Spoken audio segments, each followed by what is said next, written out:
of people don't realise that they can actually screen themselves for STIs.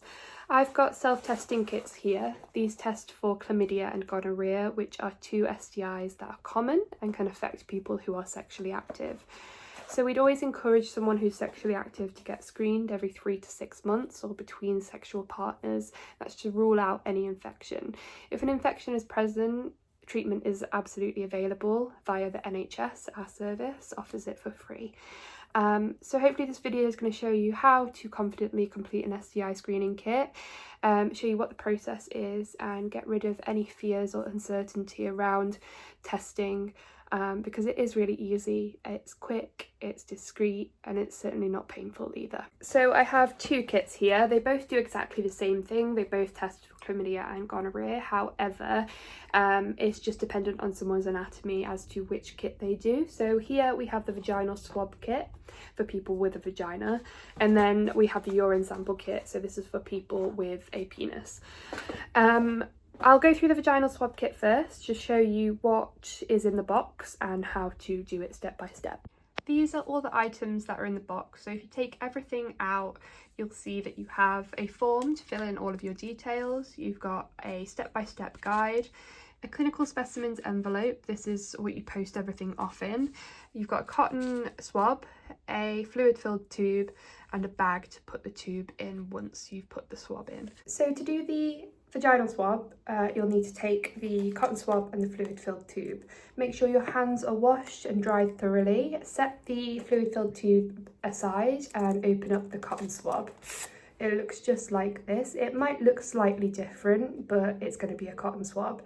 So insert this into your vagina about 4 centimeters deep, about half a finger in, and rotate it for 10 seconds, making sure to touch the insides of the vagina.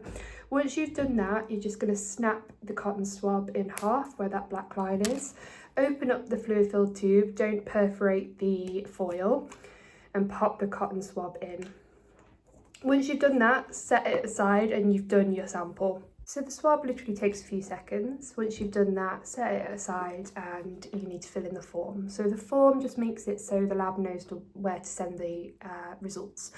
So you'll fill in your name, date of birth, your house number, your address and your contact number, and how you want your results to be delivered, whether that's by text, by phone or by letter. This here is a little sticker where you duplicate your details, so your name, your date of birth and the date of the sample. Once you've filled that in, take it off because as I said, it is a sticker, and you'll stick this to the tube here, making sure that all the details can be seen. Once you've done that, you'll either have a little plastic bag to put the tube into. If you don't, do not worry. This will basically go straight into the clinical specimens bag. So just pop that into there, along with the form that you filled in. You might notice that there's 2 sheets, okay? Don't separate these, just put them both together into the bag.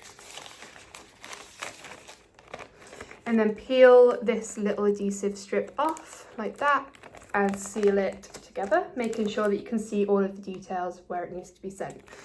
Once you've done that, you just need to post it off. You can post it off in a red post box or through the post office. It's completely your choice. Once you've posted your kit, you'll get your results within 2 weeks. If you've not heard anything and it's past that 2-week mark, please give us a call to chase up the results.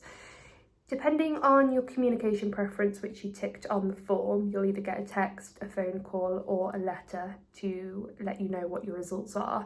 For example, if you've selected text, you'll get a text to say either your results have come back, they're all clear, please give us a call if you have any questions, or it will say your results have come back as positive for either chlamydia or gonorrhea, or sometimes both. Please call us to make an appointment to receive treatment. Treatment's really simple. It's oral antibiotics for chlamydia and an injection of those antibiotics for gonorrhea.